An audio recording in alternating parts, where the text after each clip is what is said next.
Halo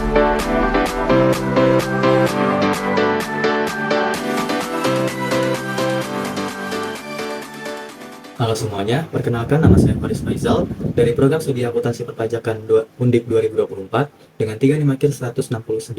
Di sini, saya akan membawakan materi terkait larangan dan batasan dalam kegiatan impor dan juga ekspor.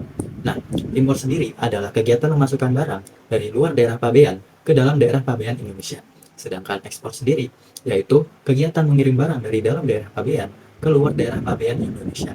Nah, dalam melakukan kegiatan impor maupun ekspor ini, ada beberapa barang yang dikenakan larangan ataupun batasan dalam kegiatan impor dan juga ekspornya. Larangan dan pembatasan ini merupakan ketentuan yang ditetapkan oleh pemerintah untuk mengatur keluar masuknya barang ke dalam suatu negara. Nah, barang larangan adalah barang yang tidak diperbolehkan sama sekali untuk diimpor maupun diekspor karena dapat membahayakan keamanan, kesehatan, atau melanggar hukum yang berlaku. Sementara untuk barang yang dikenakan pembatasan adalah barang yang masih dapat diperdagangkan secara internasional, tetapi harus memenuhi persyaratan tertentu seperti perizinan, standar kualitas, dan ketentuan khusus lainnya. Nah, tujuan dari adanya larangan dan pembatasan ini, yang pertama adalah untuk melindungi industri dalam negeri dengan cara membatasi barang impor yang beredar di masyarakat. Ini tuh akan mencegah produk lokal kalah bersaing dengan barang impor, sehingga usaha dalam negeri tetap dapat berkembang. Dan yang kedua adalah untuk menjaga kesehatan masyarakat dengan cara menghindari masuknya barang berbahaya seperti makanan, obat, ataupun produk yang tidak layak digunakan ataupun tidak sesuai dengan standar yang berlaku. Yang ketiga adalah untuk menjaga keamanan negara dengan cara mengontrol masuknya barang berbahaya seperti senjata ilegal yang dapat mengganggu kedaulatan bangsa. Dan untuk yang keempat adalah untuk melindungi lingkungan dan sumber daya alam yang ada di Indonesia dengan cara membatasi ekspor sumber daya alam dalam negeri untuk mencegah eksploitasi berlebihan serta perdagangan ilegal terkait terhadap hewan, tumbuhan, dan juga hasil alam yang ada di Indonesia. Lalu untuk yang kelima adalah untuk menjaga stabilitas ekonomi dengan cara mengendalikan jumlah barang yang beredar agar harga tetap stabil dan tidak terjadi kelangkaan ataupun kelebihan barang yang ada di pasaran. Sekian dari saya. Untuk materi selanjutnya akan dibawakan oleh teman saya. Terima kasih.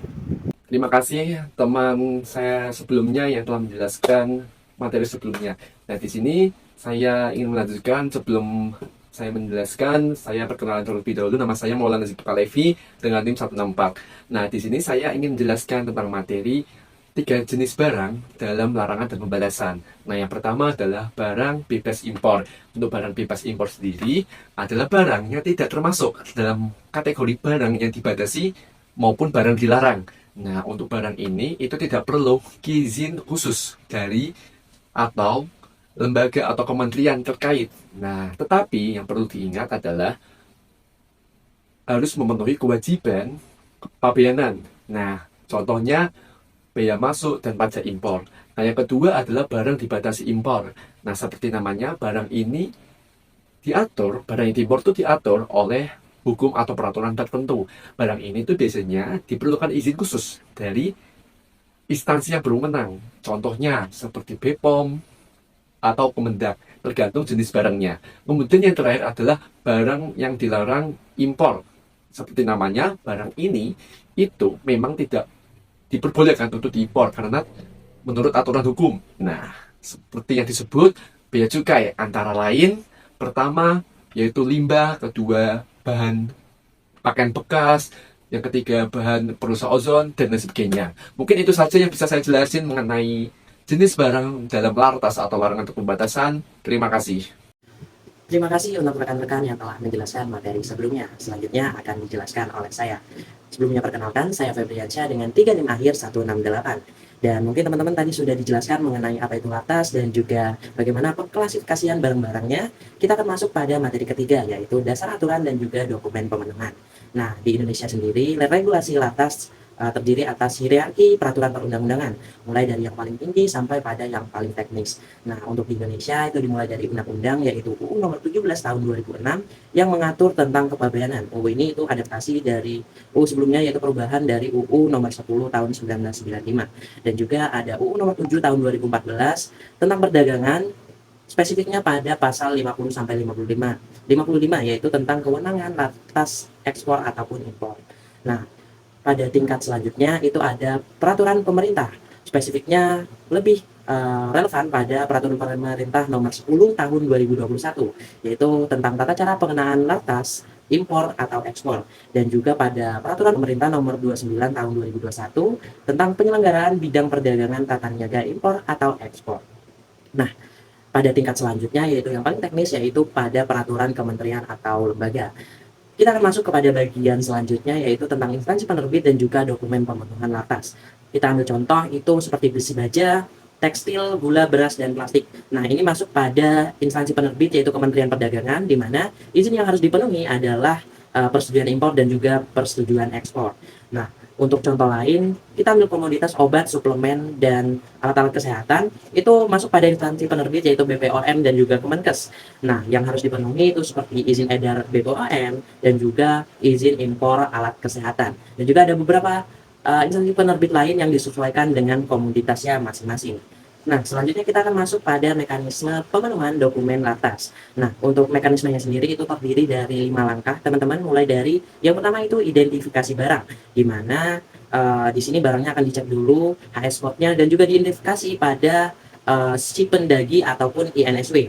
Dan yang kedua itu ada permohonan izin ataupun rekomendasi yang diajukan kepada kementerian atau lembaga teknis sesuai dengan jenis barang tersebut. Nah, yang ketiga itu verifikasi dan juga penerbitan, di mana kementerian atau lembaga akan menerbitkan surat rekomendasi ataupun surat izin tersebut yang nantinya bisa diakses online melalui OSS ataupun portal masing-masing dari kementerian atau lembaga tersebut.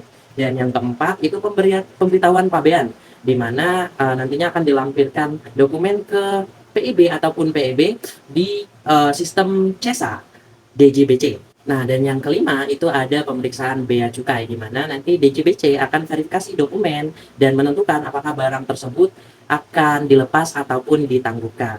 Nah, beberapa laman yang biasanya diakses pada proses ini itu ada INSW, OSS, CESA, si pendagi, dan juga laman-laman lain yang biasanya digunakan untuk mendukung proses pemenuhan dokumen lartas ini. Nah, mungkin bagian materi saya sampai di sini. Terima kasih untuk perhatian teman-teman. Selanjutnya akan dijelaskan oleh rekan saya. Halo teman-teman, perkenalkan nama saya Dedi Kurniawan dengan NIM 142 kelas D. Saya akan menjelaskan bagaimana sih proses pengawasan bea cukai itu dilakukan. Nah, untuk itu mari kita simak. Untuk proses pengawasan yang pertama, itu ada pertama pemeriksaan dokumen memastikan kelengkapan persyaratan seperti izin impor, izin ekspor, rekomendasi teknis, sertifikat, dan lain-lain. Ya, untuk yang kedua itu ada pemeriksaan fisik, mengecek kesesuaian barang dengan dokumen yang telah ada. Nah, di dalam dokumen itu kan pasti ada jenis, jumlah, spesifikasi, uji laborat, dan lain-lain kan. Nah, itu harus sama guys. Nah, untuk yang ketiga itu ada analisis resiko. Untuk analisis resiko ini apabila memang resikonya rendah, itu kita bisa langsung. Untuk yang resikonya tinggi, kita harus mengecek lagi atau memeriksa lagi dengan lebih sangat ketat. Untuk yang keempat itu ada pengawasan elektronik melalui sistem seperti INSB. Untuk proses cepat, perizinan dan koordinasi antar instansi. Apabila tidak ada koordinasi kan maka kita akan bubar-bubaran dengan susah kan. Nah, untuk itu sistem itu diperlukan. Lalu yang kelima ada penetapan dan tindakan menentukan status barang itu. Apakah akan dilepas, ditahan, itu dikenakan tindakan jika ada pelanggaran. Untuk yang keenam atau PCA atau post closing audit yang digunakan setelah barang keluar untuk memastikan kepatuhan perusahaan terhadap bea cukai dan audit itu sendiri.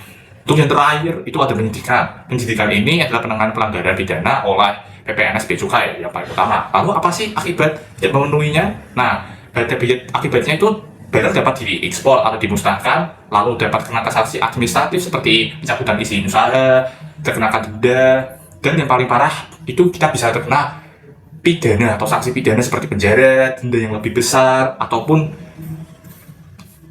ganti atau apa ya, banyak sebenarnya.